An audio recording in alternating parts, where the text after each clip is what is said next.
Beauté na bino bande kobalandi ya Jésus Miracle Télévision pour que nous suivez partout dans le monde. Et très chers internautes, ce que je peux vous demander, et bien aimés dans le Seigneur, et que abonnez-vous massivement à notre chaîne Jésus Miracle Télévision et vous ne serez pas déçus.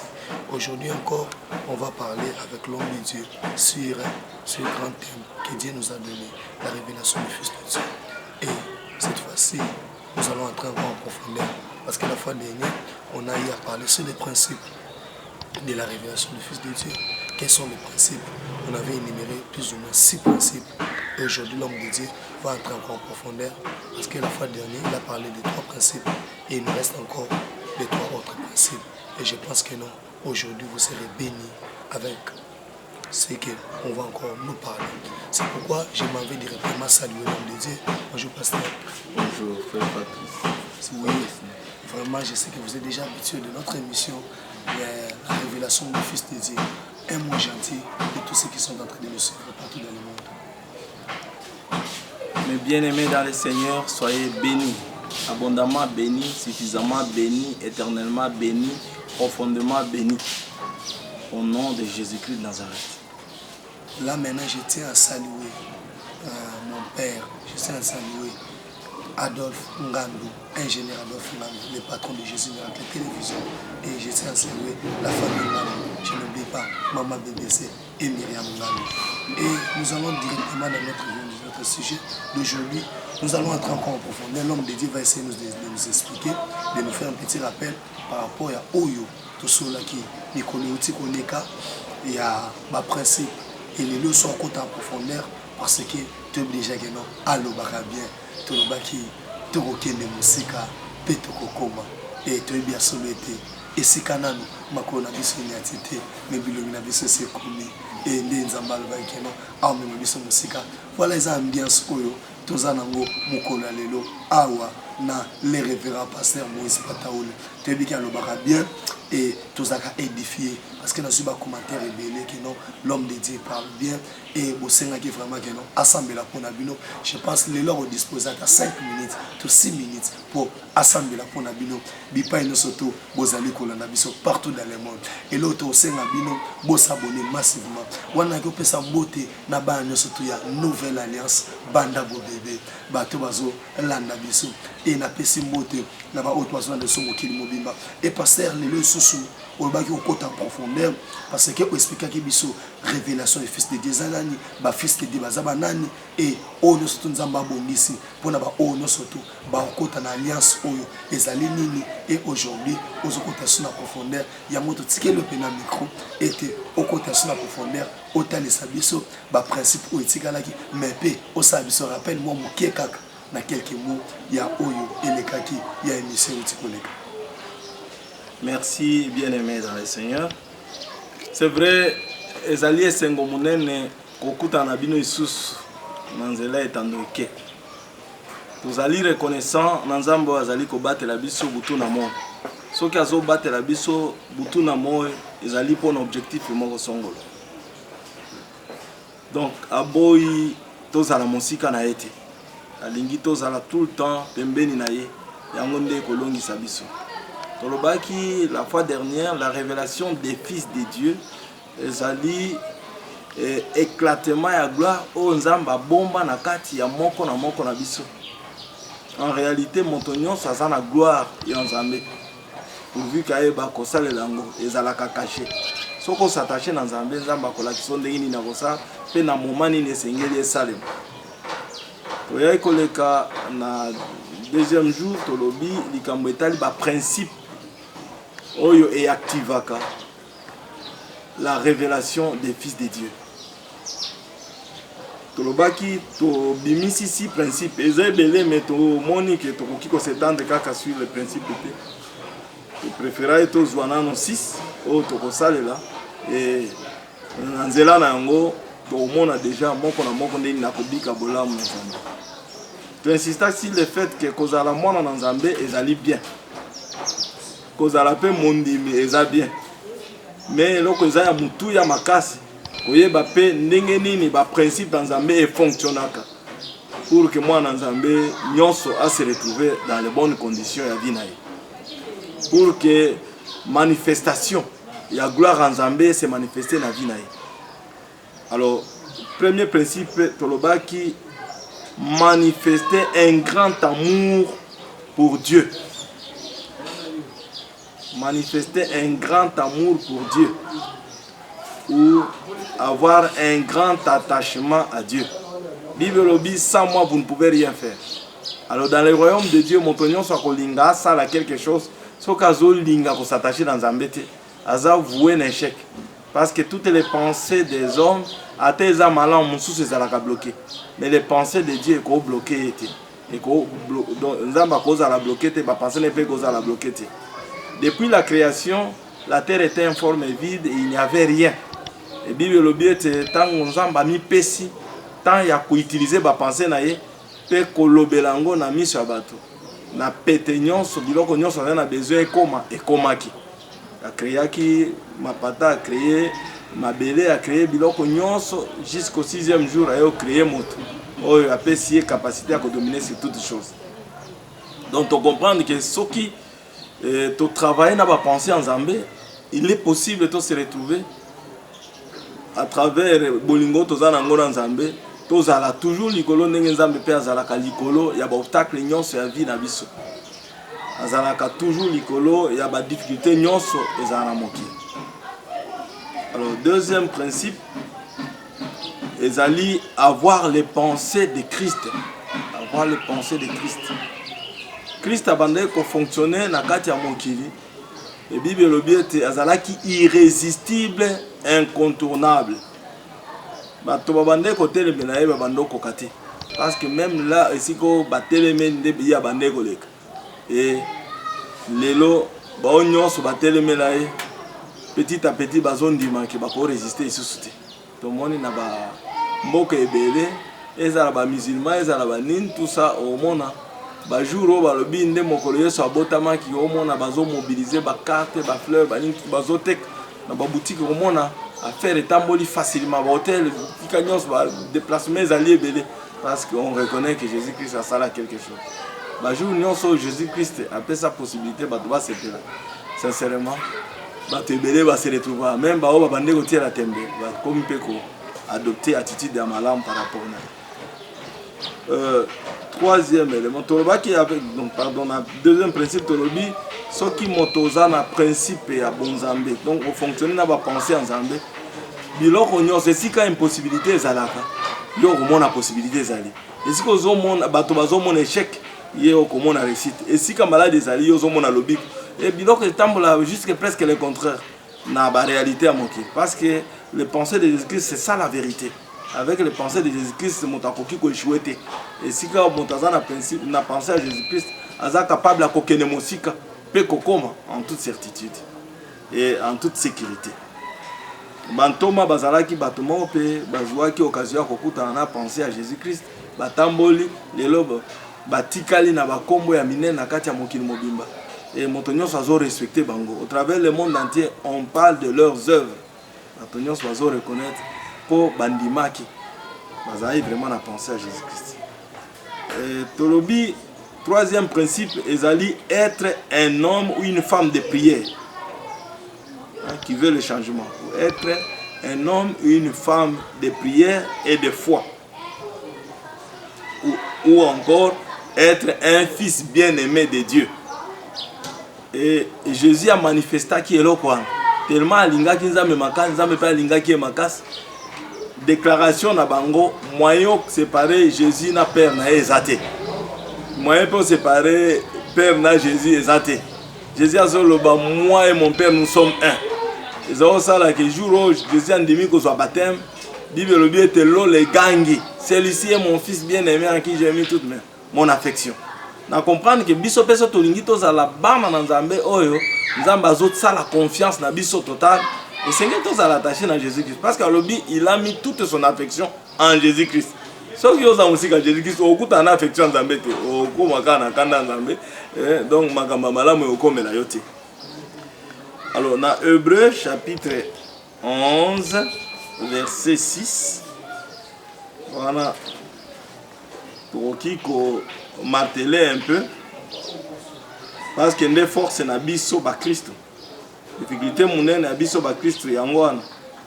Bato ebele okomona andimi comme homme de prière ou femme de prière mais azangi foi. Ça ne marche pas. Dans le royaume de Dieu, tout commence par la foi. Il faut d'abord croire en Jésus-Christ. Deuxièmement, esengeli pe foi na yo ezala activé. Ozala na foi ya mukete. Na kati ya foi na yo ya munene ndeko peso ba résultat malamu. Foi eza lokola lokozo ango lokola en forme ya marteau. En réalité, soko oza na marteau ya muke oyo ba bongisa kaka ba sapato, ba beta ba sete na sapato. So balobi obuka mire, okobuka mire na ta mukete. Ekoli ata ebele, mais soki oza na marteau ya munene okokoisa mire na peu de temps. C'est de la même manière aussi bilo nyonso esalaka obstacle na vie ya bato. Surtout ya ba Kristo. Soki yo oza na foi ya munene makambo nyonso ekotambola pepe.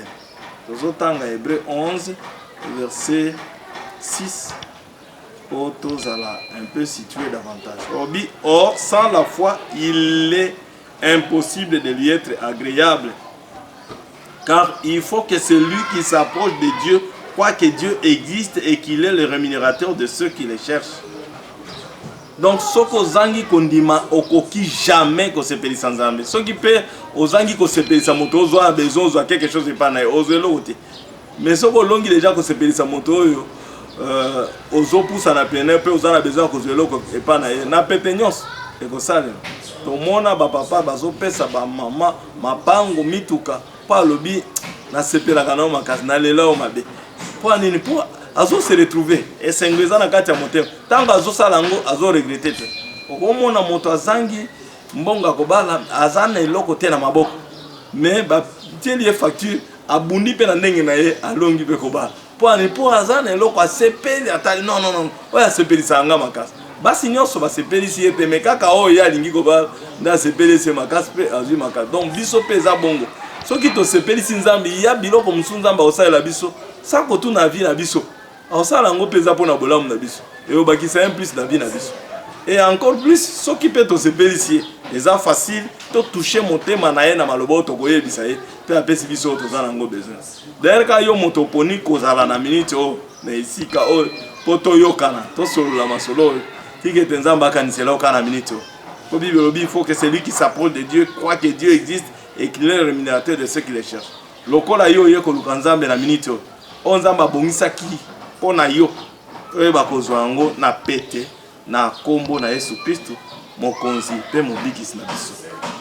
Toujours kaka na biso na troisième principe na biso wana tokoki pe kolobela na Jean 14 verset 12 Bible lobi ete moto nyonso oyo andimeli Yesu Kristo akosala biloko Yesu asala pe akoki kosala au-delà oyo Yesu asala. En réalité Jésus-Christ Bible lobi ete bisika nyonso abandai kotambola azalaki kosala bikamo pe bikamo endimamaki mais à cette époque là développement scientifique ezalaki te na capacité ya koloba soki azali awa bisika nyonso bazolobela ye mais lelo biso lokola tondimeli ye tokomi na facilité ya kokutana na yo même nanu na moni elongi na yo te ndenge ozomonaka elongi na nga mona deja Yesu Kristo azolobela yo pe bikamwa oyo Nzambe abongisa na vie na yo eyebana kolanda yo na pete nyonso na kombo na Yesu Kristo. Amen. Donc, on a quatrième principe.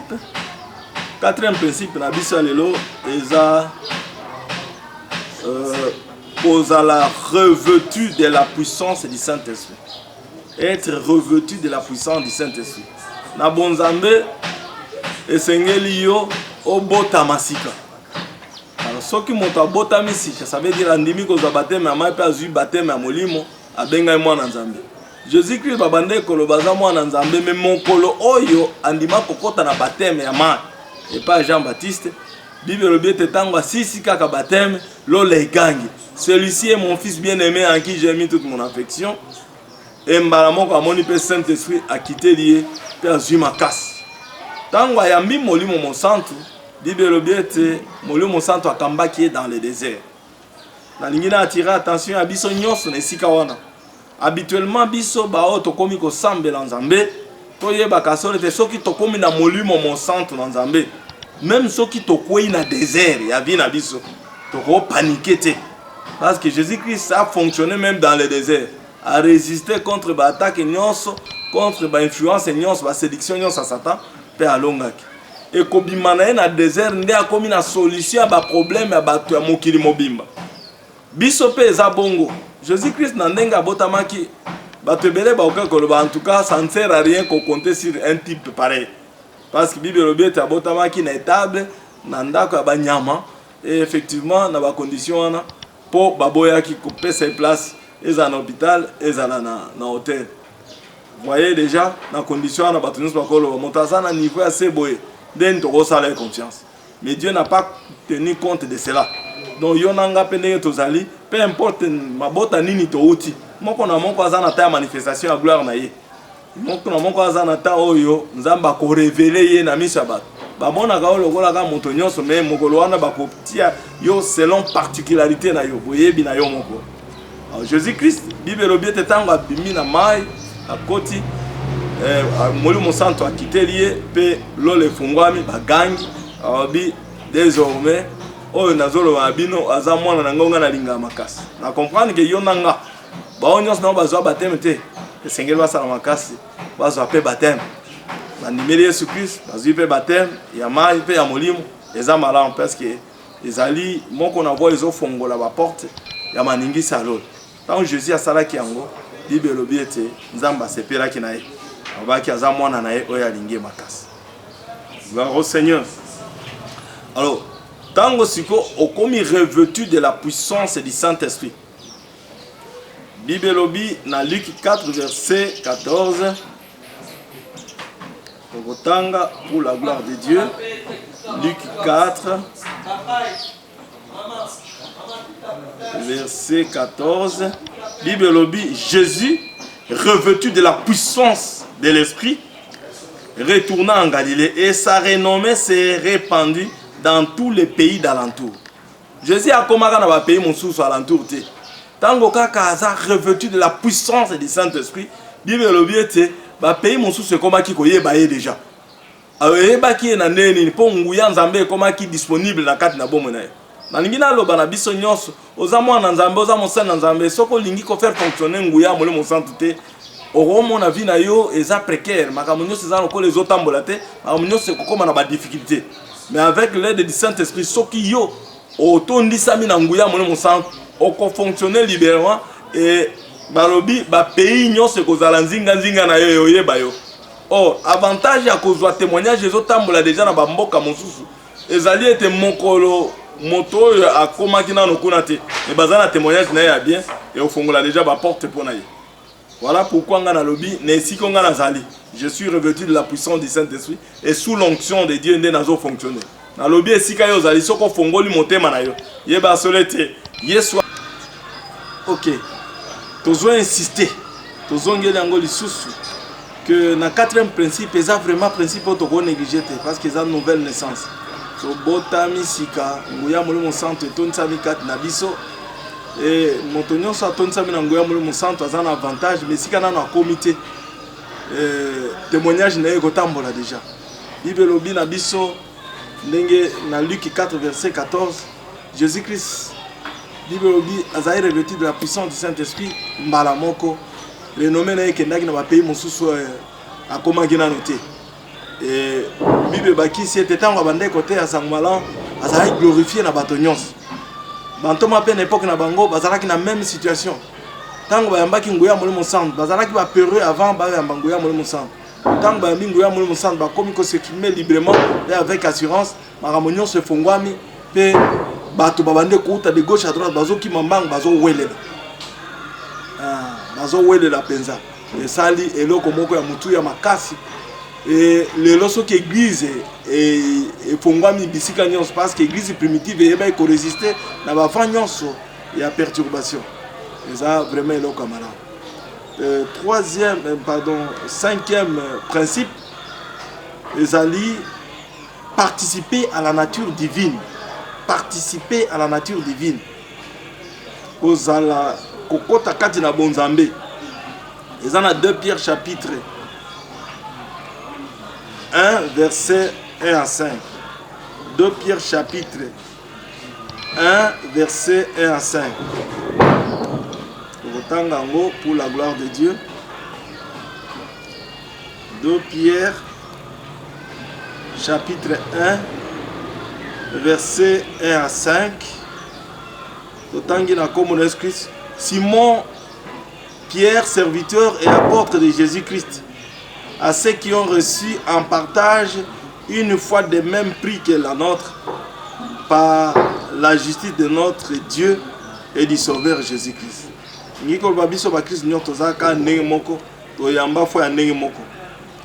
Que la grâce et la paix vous soient multipliées par la connaissance de Dieu et de Jésus-Christ notre Seigneur. Ah, bazolo banabiso, soko yebi nzambe bien te, okoza na grâce te, soko yebi pe nzambe bien te, oza pe na kimia te. Mais une fois que connaissance na yo koza la approfondie, na makambo etali connaissance en nzambe, na connaissance à Jésus-Christ, oko nani kimia na grâce et ko se multiplier na vie na yo. Ok, Babakis verset 3. Comme sa divine puissance nous a donné tout ce qui contribue à la vie et à la piété, au moyen de la connaissance de celui qui nous a appelés par sa propre gloire et par sa vertu, lesquels nous assure de sa part le plus grande et les plus précieuses promesses, afin que par elles nous devenions participants de la nature divine, en fuyant la corruption qui existe dans le monde par la convoitise. À cause de cela même, faites tous vos efforts pour joindre à votre foi la vertu et à la vertu la science. Balobi participer à la nature divine et lingi koloba. Ndenge nzamba fonctionnera yo poko banda ko fonctionner bongo. Donc sengeli yo ndima yango. Nani Moïse à son époque, azalai moto moko azali na likukuma. Et amona penza ke ya ko salela nzambe te. Mais tant nzamba localiser obi yondo ko salela nga obi te bakoyoka ngate na loba mabe. Nzamba obi na commission nzambe liboso ya Pharaon pe liboso ya Aaron comme prophète. Depuis ce jour la vie n'a changé. Miracle comme ko salema na pété na vie na ye. Donc yo peso ko ndimi ko participer na nature divine. Ye ba sole te biloko nyonso bande ko telemelo en tant que monte hôtel melo isuste. Dernièrement na hôtel ko loba ke nzambe tango akelaki kama kamunyoso na iloba na nzambe. Si makokela biloko nyonso Bible lobiete nzamba tombwama aza souverainement élevé, aza au-dessus de tout. Et là on moko ko telemela ete aza irrésistible, incontournable, misana nyonso salaka ezo peser. Voilà pourquoi ceux qui ont participé à la nature divine, moto moko te akote le melon na bomo na ozala obota na libota bandoki ya ba occultiste ya banine tout ça ata satan moko atelemeli lokola atelemela nzambe te alonga nzambe te alonga pe yote depuis Genèse jusqu'à Apocalypse moto alonga nzamba zate nzamba tikali nzamba za souverain nyonso salaka eresira akaka yo pe okoti na schéma ko réussir. Nalingi vraiment si mama maloba nyonso nazoloba nalingi ezala devoir à domicile ou appliquer les 6 principes nyonso que je pesa yo. Donc comme na 6e principe est à vivre dans la sanctification. Vivre dans la sanctification ou vivre la vie de Jésus-Christ. Alors, wana tozu yango na Josué chapitre 3 verset 5. Dans Josué chapitre 3 verset 5 Bible et le Bible est aux autres pour la gloire de Dieu. Josué chapitre 3 verset 5. Bible lobi, Josué dit au peuple, sanctifiez-vous car demain l'Éternel fera des prodiges au milieu de vous. Et c'est vrai, le bawana et c'est pelisinga makas. Et sengeli foi et yangana yo fonctionner na dimension. Balobi bomi petola bobika na bo santu po ete lobi na bino e monisa bikamo. Bobika kati la bikamo nzamba banda ko sala bikamo na kati na bomo na. Et ngiko loba soko banda ko vivre na désordre, arrêter désordre. Au mon avis na ope bandi o changer kaka na minute ndenge na zo yebisa yo. Soki kaka ndimi ko landa principe na zo yebisa yo. Dans la suite des temps, on va vous témoigner. Okoloba na bunda na likambo na longate mais na pétenyon sokolo. Voilà pourquoi tolingaki vraiment kolobela 6 principes eza ebele mais to préféré koloba oyo po epesa biso temps to kotaka na profondeur na yango to koyeba ndenge nini ya ko s'en sortir.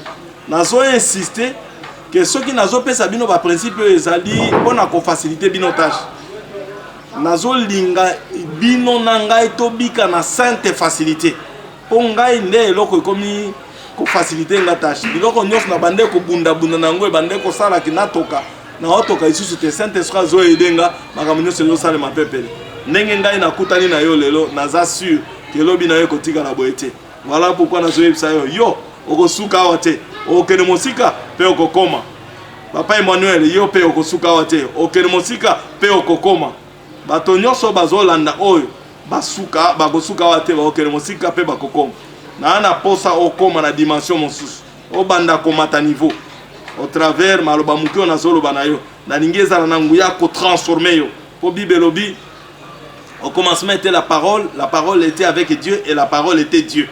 Tiketi lobongai ebimi na munoko nanga e comme misanzambe ti na kati na ndako na yo a transformer nyonso ezalaki impossible na miso na yo, nyonso ezalaki impossible na miso ya libota na yo, nyonso ezalaki impossible na miso ya banguna na yo, nyonso oyo monguna abebisaki même soki yo pe ocontribuaki d'une manière ou d'une autre na kobebisa yango à partir de là le Dieu de la restauration a restauré yo a bongisa nyonso esila ikobeba a bongisa nyonso si obebisaki a bongisa nyonso babebiselaki yo a sala ete kombo ya Nzambe o biso tozotatola lelo yo pe otatola ngo na vie na yo na kombo na Yesu Christ.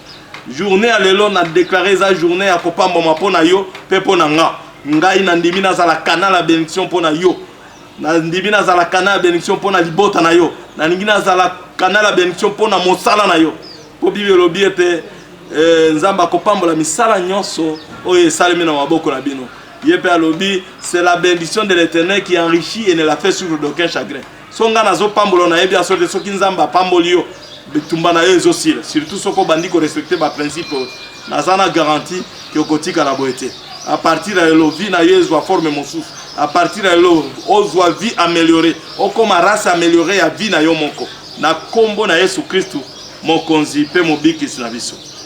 C'est vrai, na pamboli nzambe ndenge tolongi ko exposer les 6 principes. So itoko répéter ango na lombango tolobi ya liboso principe ya liboso po kota na manifestation ya gloire en Nzambe ezali ete on manifester un grand amour pour Dieu. Bibelobi car Dieu parce que tu aimes l'Éternel et Dieu te délivrera. Deuxième principe ezali avoir les pensées de Christ. La pensée à Christ ezalaka jamais bloqué. Ce qui peut fonctionner dans la dimension aux la pepe. Matthieu, pardon, partie mon sous tolobi troisième principe ezali être un fils bien-aimé de Dieu. Non ozala moto nzamba lingio maka, ça veut dire moto andimi ko bota masika. Ozala na bizana kala me okomi na yasika. Oyo nzamba zo yiso ko sala nde osali. Na petenyo so komona makama minene ko sala na vie na yo. Et quatrième principe tolobi esengeli tous à la revêtue de la puissance du Saint-Esprit. Revêtement puissance du Saint-Esprit et fongola kaba porte ya ndenge na ndenge et facilita kaba to tâche. Eza bisiko na no comité na pete nyonso okoyeba ko atteindre yango parce que témoignage na yo et obende la yo na bénéfice ya vie oyo poni.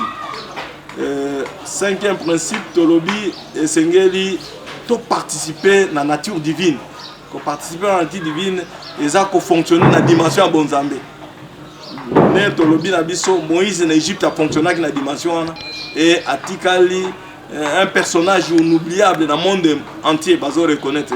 So totali pe bantoma Paul na Pierre ba fonctionner qui pe na dimension.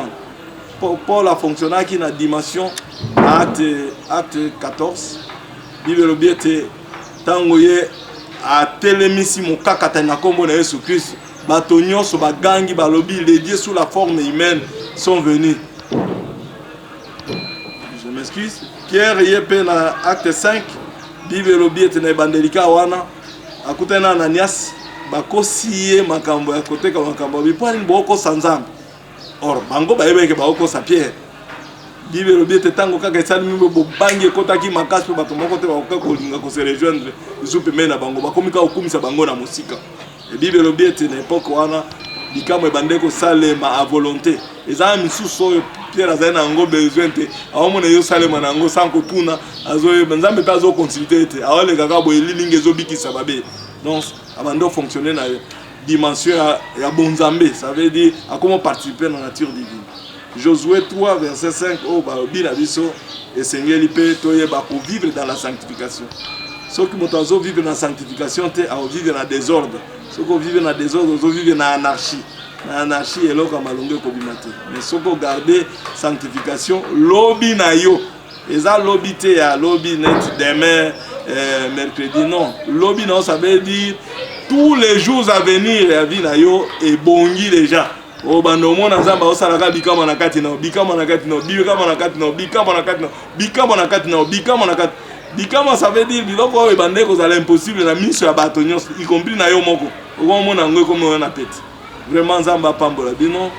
Nous en a garanti que tokuta na bino na Nicole Koya lisusu na nzela kaka ya chaîne na biso moko oyo tolingi makasi Jésus Miracle Télévision. Nous en a confiance totale. Quand ndenge kombe pesa miwana bikama ezalaka suwe kaka te. Bikama eza vie ya bana na Nzambe bikama po eza misala na Nzambe eza makambo nza tikete. Oui, très chers internautes, vraiment on a eu à suivre les réunions passer Moïse Pataoulé tout au long il y a émission où il a dit que vous avez été édifiés et je tiens à saluer tous les bien-aimés pour ça qui en direct balanda biso et bino bozo c'était qu'on landa émission na biso autonomie révélation de fils de Dieu. Je pense l'homme de Dieu à cet là qui pour l'acceptation de nos six principes et pour l'ensemble de tout quel principe ils avaient assisté ils ont tellement béni et à énumérer qu'il est aussi principe. Et je pense que tous avez édifié ici quand oyo tous avez ceux qui se plaît qui na émission parce qu'il a ma caméra et c'est qui na moto moko Emmanuel d'ici et mon compagnon de tous les temps n'a apprécié beauté na bosanité église Mobimba nouvelle alliance banda boubé et en particulier na monima la moko président Otobeni na Congo Jonathan Iolo président couple miel to pesi beauté na bosanité frère Rocky Bisika et bananza misuska ozali et la bosanité Yannick Otrobi mon compagnon de tous les temps Nzambe aleka na kopambola bino et le mona osenga bino bosabone massivement na chaîne oyo sans oublier ingénieur Adolphe Ngalo mon patron et ciao tokutani na mikolo